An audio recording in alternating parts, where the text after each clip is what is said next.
তোর জন্মদিনের গিফট কি এটা? জানি না কি, দেখ খুলে।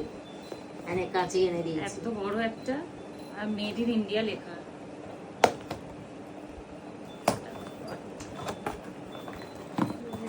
এত বড় একটা গিফট মার্কে দিল।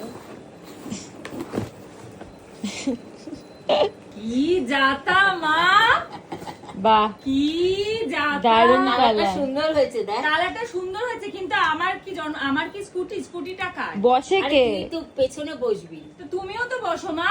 আরে আমি এইটা বসলে ঠিক না, আমার আমার স্কুটি না, তুমি আমাকে একটা- প্যারালাইসিস আছে। পরি দাও মা, ভালো গিফট দিয়েছে। বাহ, চুলের কালারের সাথে দারুণ লাগছে। এটা কিন্তু ঠিক না মা, এই স্কুটি এটাই ঠিক। সবাই বসে, আর সবাই তুমি কেউ করে বসে না। চালিয়ে দিলে একটা এটা আমাকে তুই দিয়ে। পড়বি। কেউ বসে না, তুই তাহলে বসিস। অন্য কেউ যদি বসে থাকে কিন্তু পুরোটা হ্যাঁ, তোমাকেই করতে হবে। অন্য কেউ বসে না, মা, তুই তুমি বসিস। বসবে।